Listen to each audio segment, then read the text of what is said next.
My dear friends, I must begin this lecture with a statement that may shake the very foundations of what you have been taught to call reality.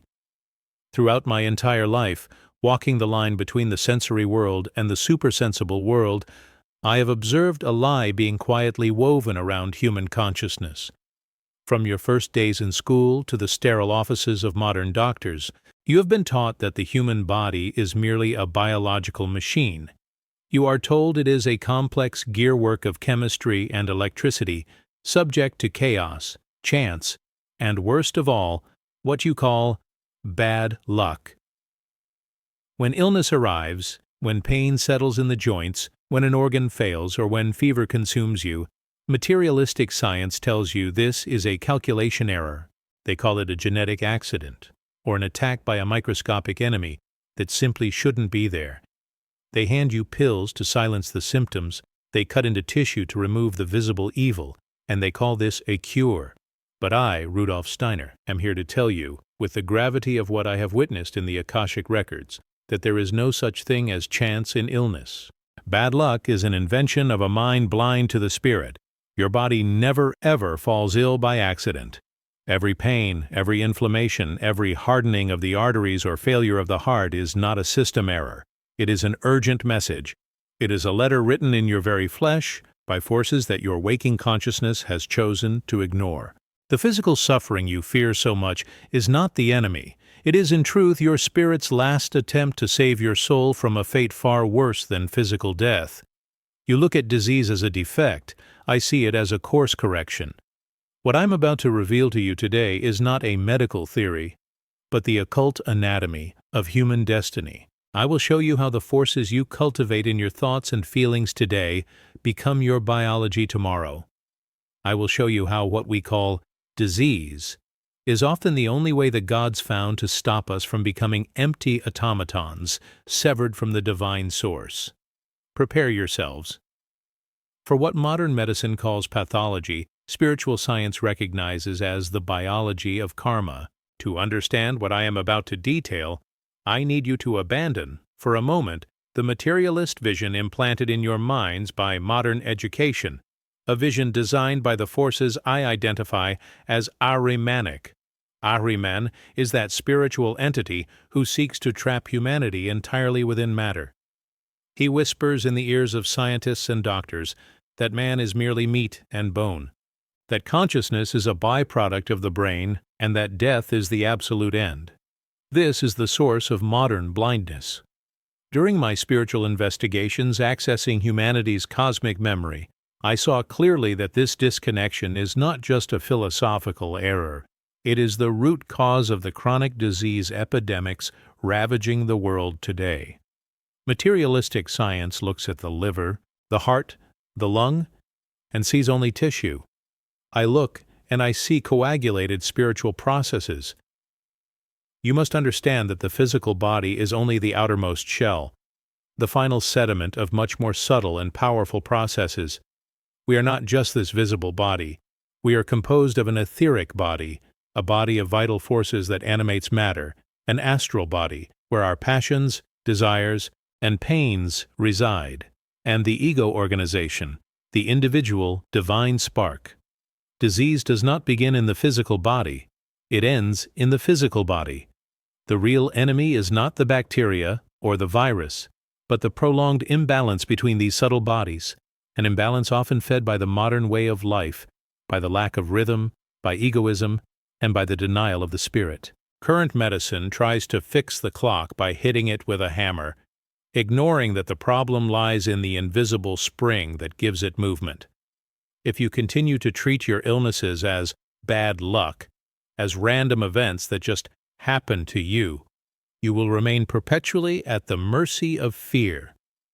But if you have the courage to look through the lens of anthroposophy, you will see that illness is an untold biography.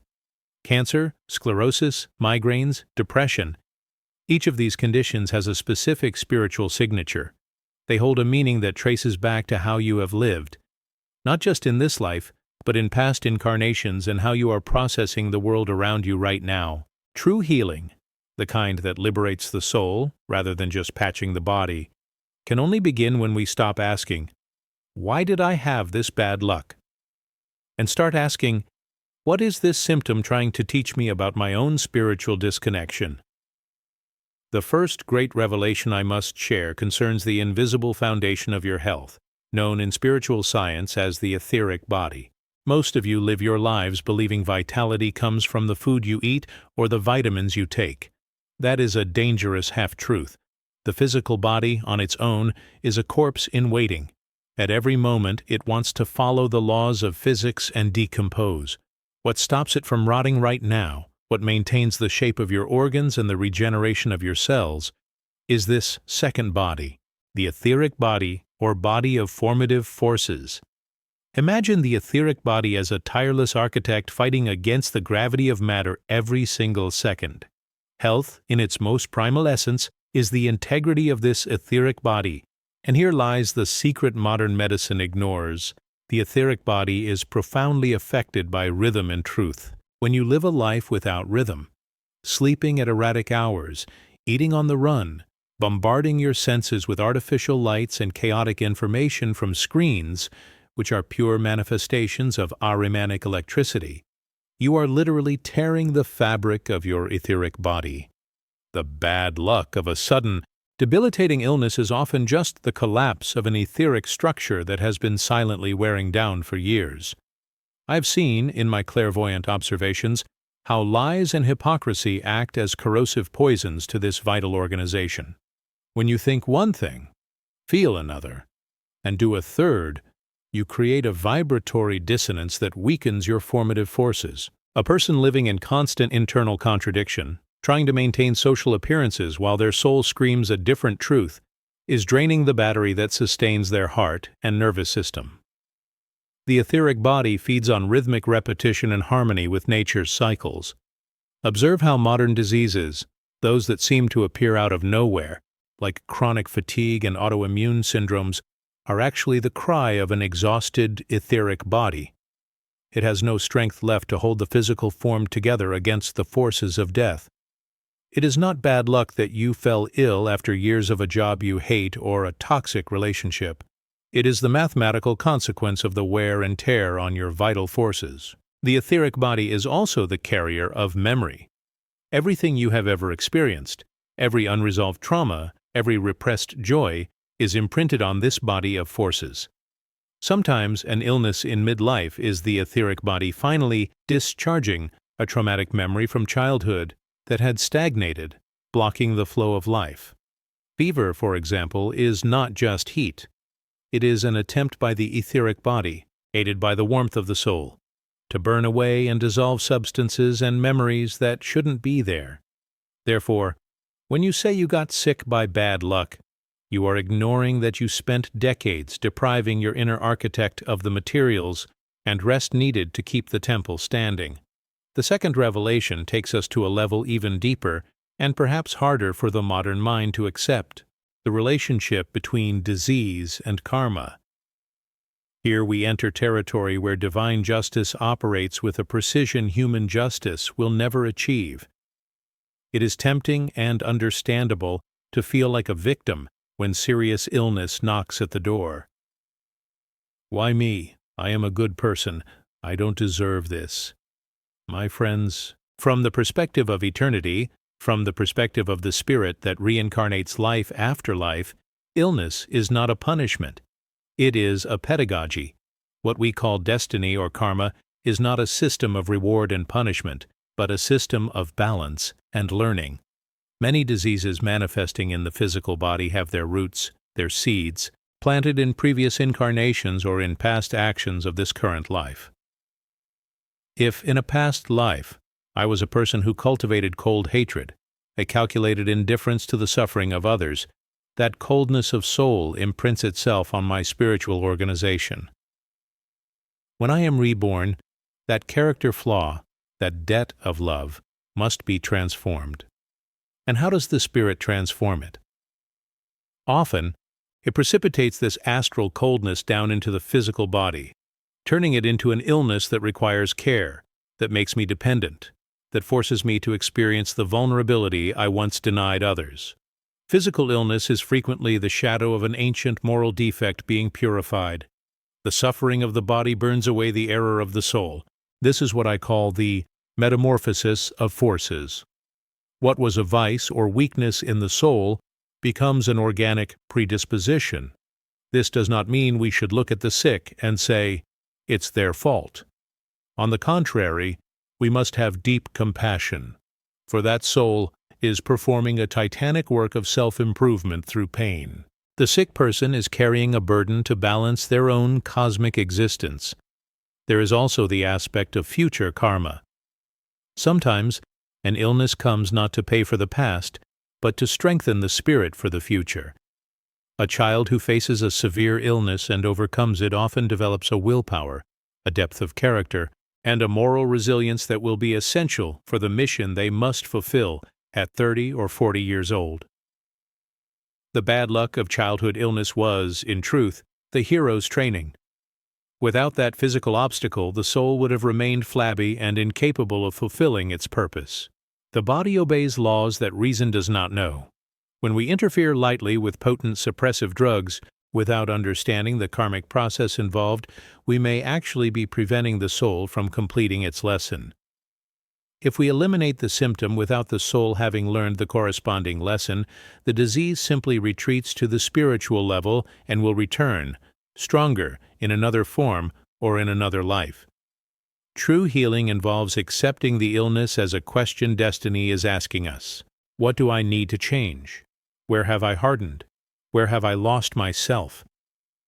As long as you answer these questions with, "It was bad luck," karma remains suspended, waiting for the next opportunity to teach you. The third revelation is crucial for understanding the specific epidemics of our time, for it deals with the polarity between hardening forces and dissolving forces, or what I call the balance between Ahriman and Lucifer in human physiology. You do not fall ill from just anything, you fall ill according to the inclination of your soul and the influence of these forces. Look at the modern world. On one side, we have diseases of rigidity, sclerosis, deposits, stone formation, and cancers that form hard, isolated tumors. These are Ahrimanic in nature. They arise when the human being becomes excessively materialistic, cold, intellectual, disconnected from the heart, and trapped only in calculation and matter. When the soul dries up and hardens into rigid, egoistic concepts, the body follows suit. Arteries harden, cells lose communication with the whole, and begin to build their own selfish fortresses. This is cancer. Cancer is, in many respects, a disease where the cell has forgotten it belongs to a whole and decided to act as an isolated individual, a biological caricature of modern human egoism. This is not bad luck. It is biology reflecting the psychology of the age. On the other hand, we have inflammatory diseases, high fevers, allergies, and tissue dissolution. These are luciferic in nature. They occur when the ego is too weak to contain the astral forces, when a person lives only in passion, fantasy, fleeing the earth, refusing to fully incarnate. The body becomes too hot, too reactive, unable to hold its form. Health is the dynamic balance between these two polar tendencies. The modern human, however, oscillates violently between the cold, calculated stress of work, Ahriman, and the unbridled pursuit of pleasure and escapism, Lucifer, never finding the center, the inner Christ, which is the force of equilibrium. Your body does not get sick by chance. It gets sick because you have lost your spiritual center of gravity. Look at the thyroid, for example. It is an organ regulating time and growth. Thyroid diseases have exploded in the last century. Why? Because we have lost a sacred relationship with time. We want everything yesterday, hyperthyroidism, luciferic acceleration, or we are crushed by the weight of the world and unable to act, hypothyroidism, Ahrimanic weight. The physical organ is merely the stage where this spiritual drama is enacted. If you continue to treat the thyroid only with synthetic hormones, without addressing the soul's relationship with time and the anxiety of destiny, the cure will always be incomplete. Makeup over a deep wound. Understand this. Every organ in your body is a coagulation of a spiritual force. The heart is not just a pump. It is the organ of spiritual warmth and balance. The liver is not just a filter. It is the organ of will and courage. The bad luck of liver disease in someone who never drank alcohol could be the result of a lifetime of repressed anger and unexercised will, for unprocessed anger attacks the liver just as violently as alcohol. Ignorance of these correspondences is what makes us victims. The fourth revelation leads us to the innermost sanctuary of human physiology, a mystery contemporary science touches only on the surface but never penetrates in its sacred essence. The direct relationship between the I organization, your spiritual individuality, and the immune system and the blood. You were taught that blood is just a transport fluid, a red river carrying oxygen and nutrients. But I affirm to you that blood is the physical expression of the human ego. Blood is the only fluid tissue because the human spirit, the I, is dynamic, always in flux, always becoming. When you say I, you are invoking a force that reverberates directly in the pulsation and chemistry of your blood. And here lies the key to understanding the modern epidemic of autoimmune diseases, severe allergies, and the general weakness of the current human constitution. The crisis of spiritual identity. The immune system is not merely an army of cells programmed to kill invaders. It is the physical border of your individuality. It defines what is you and what is not you. When a human being lives submerged in materialism, believing they are just a superior animal, when they do not cultivate spiritual thoughts, when they live distracted, fragmented, and without a clear cosmic purpose, the ego organization weakens. The I withdraws slightly from the body. And what happens when the king is absent from the castle? The guard loses command. Defense cells, lacking the superior guidance of the spiritual individuality, fall into panic and confusion. They begin to attack the body itself, what medicine calls autoimmune disease. This is not a random genetic error. It is the desperate cry of an organism that has lost its master. Thyroiditis, lupus, rheumatoid arthritis. These are physical manifestations of a soul that can no longer fully permeate its own flesh with the force of its identity. The body begins to treat itself as a stranger because the spirit has become a stranger in its own home. Furthermore, we must speak of the most potent poison you administer to yourselves daily, a poison that acidifies the blood and paralyzes the immune system faster than any environmental toxin. Fear. Fear is the supreme tool of Ahrimanic forces. When you feel fear, fear of disease, fear of poverty, fear of the future, fear of death, a literal constriction occurs in the astral body. This constriction squeezes the etheric body and pushes the ego out of its vehicles. A human being in fear is a human being spiritually disincarnated, even if they are physically standing. In this state of chronic fear, which the media and the current system feed incessantly, you open the doors of your temple. Bacteria, viruses, and cancerous processes, which would normally be kept under control by the luminous presence of the ego, find fertile ground in the darkness left by fear. True immunity does not come from a needle, it comes from courage. Courage is not the absence of fear, but the strength of the soul that says, I accept my destiny, and I trust in the wisdom of the cosmos. When we cultivate thoughts of trust, of veneration for the truth, and of spiritual courage, we alter the crystalline structure of our blood. We literally become unfit for the habitation of disease forces. Materialism tells you to fear everything, to isolate yourselves, to view the world as a biological war zone. Spiritual science tells you, strengthen your ego through knowledge, for an awakened spirit is the greatest antiseptic in existence. The weakness of modern blood is a direct reflection of the weakness of modern thought.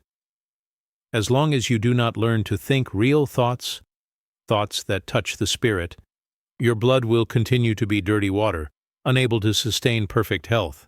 The fifth and final revelation is perhaps the hardest for today's utilitarian mind to grasp, but it is the only one offering real, lasting hope.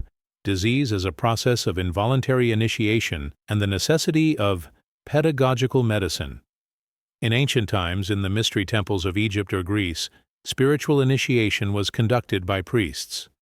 The neophyte underwent terrible trials, often brought to the brink of death, so their etheric body would loosen from the physical, allowing them to see the spiritual world. Today, the temples are closed or profaned, but the necessity of human evolution continues. Therefore, in our era, disease has assumed the role of the Hierophant, the initiator. Severe illnesses, those that throw us into bed for months, that pull us out of the automatic flow of productive life, are attempts by the spiritual world to force us to stop and look inward. Fever, pain, insomnia, these are calls for a shift in consciousness. If you use illness only to fix yourself and go back to being exactly the person you were before, with the same habits, the same selfish thoughts, and the same spiritual blindness, you have failed the test. You have wasted the suffering, and wasted suffering is the most tragic thing in the universe. Real healing demands a metanoia, a change of mind. I have seen many times in my clinical and pastoral practice that physical healing only solidified when the patient understood the message of the disease. For example, someone with chronic digestive problems who, instead of just taking antacids, realized they couldn't digest the situations of the world because they lacked equanimity, because their astral body reacted with fury to every setback. By beginning to practice inner calm, by meditating, by transforming their soul, the physical stomach was healed as a consequence. This is what I call transforming the lead of disease into the gold of consciousness. You must understand that the human body is a canvas where the spirit paints. If the painting is ugly, it is useless to scrape the canvas. You must change the hand of the painter. Moreover, there is the mystery of spiritual nutrition. Modern man is starving, not for bread, but for spirit. Many nervous diseases, depression, anxiety, the existential void that somatizes into chronic pain, are actually hunger. The etheric body needs to feed on truth, beauty, and goodness. When you consume trash art, dissonant music, violent news, and banal conversations, you are poisoning the etheric body just as surely as if you ate rotten food. Reading true spiritual texts, such as the Gospels or the investigations of spiritual science, is not just an intellectual act, it is a therapeutic act. The rhythm of breathing changes. The heartbeat harmonizes. Vital forces are renewed when the mind contemplates eternal truths.